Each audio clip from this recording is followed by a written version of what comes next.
Hi students, welcome back. Today we are discussing about VA characteristic of a PN junction. That means voltage അനുസരിച്ച് കറണ്ടിൽ വരുന്ന ചേഞ്ചിന്റെ ഗ്രാഫാണ് നമ്മൾ ഇന്ന് study ചെയ്യുന്നത്. So VI characteristics അറിയണമെങ്കിൽ നമുക്ക് വോൾട്ടേജും കറണ്ടും അറിയണം. വോൾട്ടേജിനനുസരിച്ച് കറണ്ട് മെഷർ ചെയ്യണം. അതിനായി നമ്മളൊരു ഡയോഡാണ് കൺസിഡർ ചെയ്യുന്നത്. PN junction diode. PN ജംഗ്ഷന്റെ സിമ്പൽ നമ്മൾ ലാസ്റ്റ് ക്ലാസ്സിൽ ഡിസ്കസ് ചെയ്തതാണ്. ഈ റീജിയൻ റെപ്രസെന്റ് ചെയ്യുന്നത് Pനെയും ഈ ലൈൻ റെപ്രസെന്റ് ചെയ്യുന്നത് N റീജിയനാണ്. നമ്മൾ വോൾട്ടേജ് മെഷർ ചെയ്യാൻ സാധാരണ യൂസ് ചെയ്യുക വോൾട്ട് മീറ്റർ ആണ്. എപ്പോഴും ഒരു ഡിവൈസിന് അക്രോസ് ആയിട്ടുള്ള വോൾട്ടേജ് മെഷർ ചെയ്യണമെങ്കിൽ ആ ഡിവൈസിന് പാരലൽ ആയിട്ടായിരിക്കും വോൾട്ട് മീറ്റർ കണക്ട് ചെയ്യാം. സോ ഇവിടെ നമ്മൾ ഡയോഡിന് പാരലൽ ആയിട്ടൊരു വോൾട്ട് മീറ്റർ കണക്ട് ചെയ്തു. ഇനി കറണ്ട് മെഷർ ചെയ്യാൻ നമ്മൾ സാധാരണഗതിയിൽ അമീറ്റർ ആണ് യൂസ് ചെയ്യാറ്. ഇനി ഇവിടെ നമ്മൾ ഫോർവേഡ് ബയാസിന്റെ കേസും റിവേഴ്സ് ബയാസിന്റെ കേസും ഡിസ്കസ് ചെയ്യും. ഫോർവേഡ് ബയാസിൽ മില്ലി അമീറ്ററിന്റെ റേഞ്ചിലായിരിക്കും കറണ്ട് പ്രൊഡ്യൂസ് ചെയ്യാം. റിവേഴ്സ് ബയാസിലാണെങ്കിൽ മൈക്രോ അമീറ്ററിന്റെ റേഞ്ചിലായിരിക്കും കറണ്ട് പ്രൊഡ്യൂസ് ചെയ്യുന്നത്. സോ നമ്മൾ ഫസ്റ്റ് ഡിസ്കസ് ചെയ്യുന്നത് ഫോർവേഡ് ബയാസിന്റെ കേസിലാണ്. സോ ഇവിടെ നമ്മൾ കണക്ട് ചെയ്യുന്ന അമീറ്റർ എന്ന് പറയുന്നത് എപ്പോഴും ഡിവൈസിന് സീരീസ് ആയിട്ടായിരിക്കണം. ഇവിടെ നമ്മൾ കണക്ട് ചെയ്യുന്നത് ഒരു മില്ലി അമീറ്റർ ആണ്. മില്ലി അമീറ്റർ എന്ന് ഉദ്ദേശിക്കുന്നത് എന്താണ്? നമ്മൾ കൺസിഡർ ചെയ്യുന്നത് ഡയോഡ് ഫോർവേഡ് ബയാസ് ആണ്. നമുക്കറിയാം നമ്മളൊരു അപ്ലൈഡ് വോൾട്ടേജ് കൊടുക്കണം. ആ വോൾട്ടേജിന്റെ പ്രത്യേകത വോൾട്ടേജ് ഓരോ തവണയും ചേഞ്ച് ചെയ്തിട്ടാണ് നമ്മൾ അവിടുത്തെ കറണ്ടിനെ മെഷർ ചെയ്യുന്നത്. സോ യൂസ് ചെയ്യുന്ന വോൾട്ടേജ് എന്ന് പറയുന്നത് വേരിയബിൾ ആയിരിക്കണം. അതിന് പകരം നമുക്ക് റിയോസ്റ്റാറ്റ് യൂസ് ചെയ്യാം. ഫോർവേഡ് ബയാസ് ആവുമ്പോൾ നമുക്കറിയാം വോൾട്ടേജ് അപ്ലൈ ചെയ്യുമ്പോൾ പി ടെർമിനലിനെ ബാറ്ററിയുടെ പോസിറ്റീവ് ആയിട്ടും N ടെർമിനലിനെ ബാറ്ററിയുടെ നെഗറ്റീവ് ആയിട്ടാണ് കണക്ട് ചെയ്യുക. ഇനി ഇത് വാരിയബിൾ ആണെന്ന് കാണിക്കാൻ ഈ ഒരു പ്ലേസിൽ റിയോസ്റ്റാറ്റ് ആണ് നമ്മൾ യൂസ് ചെയ്യുന്നത്. സോ ഒരു റിയോസ്റ്റാറ്റ് കണക്ട് ചെയ്തു. നമ്മുടെ സർക്യൂട്ട് കംപ്ലീറ്റ് ആയി. അപ്പോൾ ഓരോ തവണയും ഈ റെസിസ്റ്റൻസ് ചേഞ്ച് ചെയ്യുന്നതിനനുസരിച്ച് നമുക്ക് ഇവിടെ വോൾട്ടേജും കറണ്ടും മെഷർ ചെയ്യാനായിട്ട്. അങ്ങനെ നമുക്ക് വോൾട്ടേജ് ചേഞ്ച് ചെയ്യുന്നത് കറണ്ട് കണ്ടുപിടിക്കുമ്പോൾ നമുക്ക് കിട്ടുന്ന ഗ്രാഫ് എന്ന് പറയുന്നത് എക്സ് ആക്സിൽ നമ്മൾ വോൾട്ടേജ് ആണ് കൺസിഡർ ചെയ്യുക, വൈ ആക്സിസിൽ കറണ്ടും. അങ്ങനെയാണെങ്കിൽ ഇത് മൈനസ് വോൾട്ടേജ് ആയിരിക്കും, ഇത് മൈനസ് കറണ്ട് ആയിരിക്കും. ഇവിടെ വോൾട്ടേജിനനുസരിച്ച് കറണ്ടിൽ വരുന്ന വേരിയേഷൻ റെപ്രസെന്റ് ചെയ്യുന്ന ഗ്രാഫ് എന്ന് പറഞ്ഞാൽ in the case of forward bias ഇതാണ് അതിന്റെ ഗ്രാഫ്. ഇവിടെ നിന്ന് നമുക്ക് എന്താണ് മനസ്സിലാവുന്നത്? ഇനീഷ്യൽ കേസിൽ, അതായത് വോൾട്ടേജ് 0 വന്നപ്പോൾ കറണ്ടിന്റെ വാല്യൂ എന്ത് വന്നു? അതായത് കറണ്ടിന് വാല്യൂ ഒന്നുമില്ല. ഇനീഷ്യൽ കേസിൽ വോൾട്ടേജ് 0 ആണ്. ദാറ്റ് മീൻസ് കറണ്ട് എന്ന് പറയുന്നത് 0. ഇനി ഒരു പർട്ടിക്കുലർ വോൾട്ടേജ്, ദാറ്റ് മീൻസ് പിന്നീട് വോൾട്ടേജ് ഇൻക്രീസ് ചെയ്ത് ഒരു പർട്ടിക്കുലർ വോൾട്ടേജ് വരെ കറണ്ടിന് ഇൻക്രീസ് ഒന്നുമില്ല. ശരിയല്ല? അതല്ലെങ്കിൽ പറയാം കറണ്ട് എന്ന് പറയുന്നത് ഒരു കോൺസ്റ്റന്റ് വാല്യൂ ആണ്, വളരെ സ്ലോവിലി ആണ് കറണ്ട് ഇൻക്രീസ് ചെയ്യുന്നതെന്ന് തന്നെ പറയാം. ഇനി ഒരു പർട്ടിക്കുലർ വോൾട്ടേജ് എത്തിക്കഴിഞ്ഞാൽ, അതായത് ഈ വോൾട്ടേജ് ശേഷം എന്താണ്? കറണ്ടിന് ഒരു റാപ്പിഡ് ഇൻക്രീസ് ആണ്. ദാറ്റ് മീൻസ് ഈ ഒരു വോൾട്ടേജിനെ പറയുന്ന പേരാണ് ത്രെഷോൾഡ് വോൾട്ടേജ്.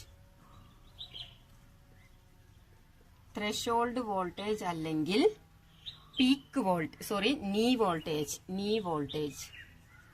വോൾട്ടേജ്. ഈ വോൾട്ടേജിനെ പറയുന്ന പേരാണ് ത്രെഷോൾഡ് വോൾട്ടേജ് അല്ലെങ്കിൽ നീ വോൾട്ടേജ്. ഇനി ഒരു പേരും കൂടിയുണ്ട്, കട്ട് ഓഫ് വോൾട്ടേജ്. ഇത് ഓരോ ഡിവൈസിനെയും ഡിപ്പെൻഡ് ചെയ്തിട്ടാണ് ത്രെഷോൾഡ് വോൾട്ടേജ് വരിക. അതായത് ഇപ്പൊ നമ്മൾ ഡയോഡാണ് യൂസ് ചെയ്യുന്നത്. ഈ ഡയോഡിന്റെ കേസിൽ നമുക്കറിയാം ഈ ഡയോഡുകൾക്കൊരു ബയാസ് വോൾട്ടേജ് ഉണ്ട്. ആ ബയാസ് വോൾട്ടേജ് എന്ന് പറയുന്നത് സിലിക്കന്റെ കേസാണെങ്കിൽ ബയാസ് വോൾട്ടേജ് 0.7 വോൾട്ട് ആണ്. ഇനി നമ്മൾ ജർമ്മേനിയാണ് യൂസ് ചെയ്യുന്ന ഡയോഡെങ്കിൽ അതിന്റെ ബയാസ് വോൾട്ടേജ് എന്ന് പറയുന്നത് 0.2 വോൾട്ട് ആണ്. സോ ഈ ബയാസ് വോൾട്ടേജ് എത്തുന്നത് വരെ ഇവിടെയാണ് ബയാസ് വോൾട്ടേജ് വരാം. ഈ ബയാസ് വോൾട്ടേജ് എത്തുന്നത് വരെ കറണ്ട് എന്ന് പറഞ്ഞാൽ വെരി സ്ലോലി ആയിരിക്കും ഇൻക്രീസ് ചെയ്യുക, അല്ലെങ്കിൽ കറണ്ട് കോൺസ്റ്റന്റ് ആയിട്ട് തന്നെയാണ് മൂവ് ചെയ്യാന്ന് നമുക്ക് പറയാനായിട്ട് സാധിക്കും. ഈ ബയാസ് വോൾട്ടേജിന് ശേഷമാണ് കറണ്ടിന് ഒരു റാപ്പിഡ് ഇൻക്രീസ് വരുന്നത്. ക്ലിയർ? ഇവിടെ നമ്മൾ കറണ്ട് മില്ലി ആംപിയറിലാണ് മെഷർ ചെയ്യുക കേട്ടോ. അപ്പൊ എന്താണ് ബയാസ് വോൾട്ടേജ്? അതായത് ഇനീഷ്യൽ കേസില് കറണ്ട് 0 ആണ്. ബയാസ് വോൾട്ടേജ് എത്തുന്നത് വരെ കറണ്ട് സ്ലോലി ആണ് വാരി ചെയ്യുള്ളൂ. അതല്ലെങ്കിൽ നമുക്ക് പറയാം കറണ്ട് ഇല്ല എന്ന് തന്നെ പറയാം. ഇനി ബയാസ് വോൾട്ടേജ് എത്തിക്കഴിഞ്ഞാൽ, ഇപ്പൊ സിലിക്കന്റെ ഡയോഡാണ് യൂസ് ചെയ്യുന്നുണ്ടെങ്കിൽ 0.7 വോൾട്ട് എത്തിയതിന് ശേഷം വോൾട്ടേജ് ഇൻക്രീസ് ചെയ്ത് കഴിഞ്ഞാൽ കറണ്ടിൽ ഒരു റാപ്പിഡ് ഇൻക്രീസ് കാണാനായിട്ട് സാധിക്കും. അപ്പൊ ഇതാണ് ഫോർവേഡ് ബയാസിന്റെ VI ക്യാരക്ടറിസ്റ്റിക്സ്. നെക്സ്റ്റ് കേസ് എന്ന് പറയുന്നത് റിവേഴ്സ് ബയാസിന്റെ കേസാണ്.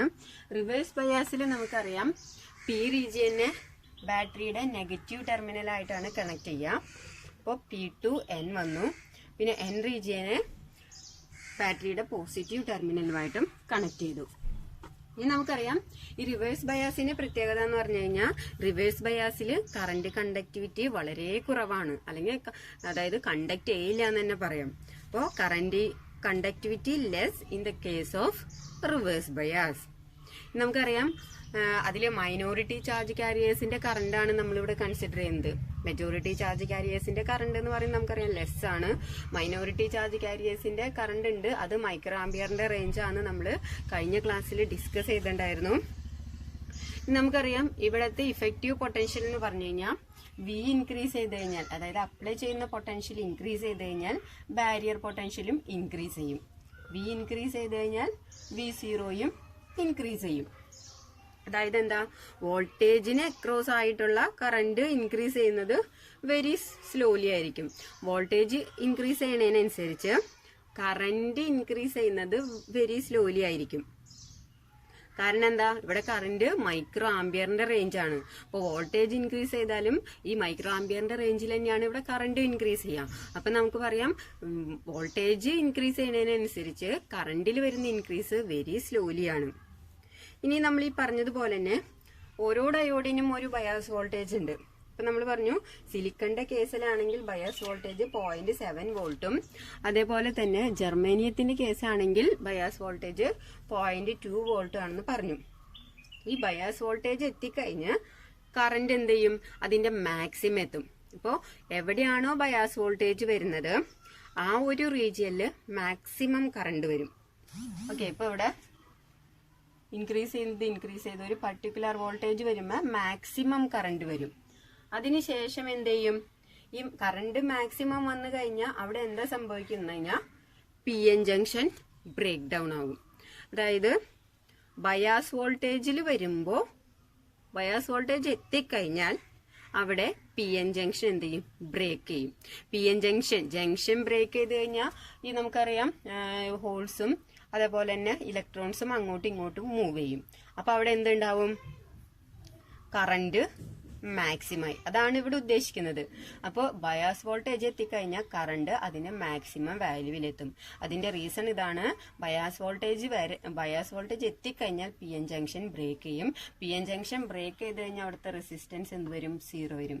റെസിസ്റ്റൻസ് 0 എന്ന് പറഞ്ഞാൽ അവിടെ മാക്സിമം കറണ്ട് ആയിരിക്കും വരിക.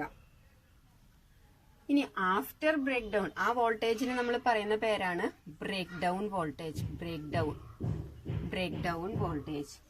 ഈ ബ്രേക്ക് ഡൗൺ വോൾട്ടേജിന് ശേഷം കറണ്ട് എന്തായിരിക്കും, സ്റ്റഡി ആയിരിക്കും. ഓക്കെ, അപ്പൊ ബ്രേക്ക് ഡൗൺ വോൾട്ടേജ് വരെ കറണ്ട് വാരി ചെയ്യുന്നുണ്ട് വെരി സ്ലോലി. അതിനുശേഷം ആ സ്ലോലി വേണമെങ്കിൽ നമുക്ക് ഇങ്ങനെ റെപ്രസെന്റ് ചെയ്യാം. സ്ലോലി, വെരി സ്ലോലി ആണ് കറണ്ട് ഇൻക്രീസ് ചെയ്യുക.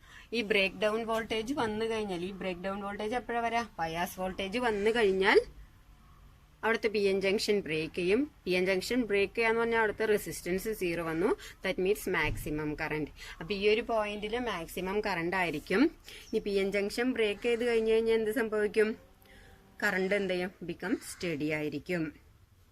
ഇതാണ് റിവേഴ്സ് ബയാസിൽ നടക്കുന്നത്. അപ്പോൾ VI characteristics of A diode എന്ന് പറഞ്ഞാൽ നമ്മൾ രണ്ട് കേസും എക്സ്പ്ലെയിൻ ചെയ്യണം. ഇത് ഫോർവേഡ് ബയാസിന്റെ കേസാണ്, ഇത് റിവേഴ്സ് ബയാസിന്റെ കേസാണ്. ഇനി ഇവിടെ ചോദിക്കാറുള്ള ഒരു കേസ് എന്ന് പറയുന്നത് ഡൈനാമിക് റെസിസ്റ്റൻസ്. അത് ഫോർവേഡ് ബയാസ് ആയാലും റിവേഴ്സ് ബയാസ് ആയാലും ഡൈനാമിക് റെസിസ്റ്റൻസ് എന്ന് പറയുന്നത് RD, അങ്ങനെയാണ് നമ്മൾ റെപ്രസെന്റ് ചെയ്യുക. Dynamic resistance which is equal to change in voltage divided by change in current ആണ് ഡൈനാമിക് റെസിസ്റ്റൻസ്. ഇപ്പോൾ VI ക്യാരക്ടറിസ്റ്റിക്സ് എന്താന്ന് ഒന്ന് ഓർത്ത് വെക്കാം. ഫോർവേഡ് ബയാസിലാവുമ്പം ഇനീഷ്യൽ കേസിൽ വോൾട്ടേജ് 0 ആയതുകൊണ്ട് കറണ്ട് 0 ആയിരിക്കും. അതിനുശേഷം വോൾട്ടേജ് ഇൻക്രീസ് ചെയ്യുമ്പോൾ കറണ്ട് ഇൻക്രീസ് ചെയ്യുന്നത് വെരി സ്ലോലി ആയിരിക്കും. ബയാസ് വോൾട്ടേജ് എത്തിക്കഴിഞ്ഞാൽ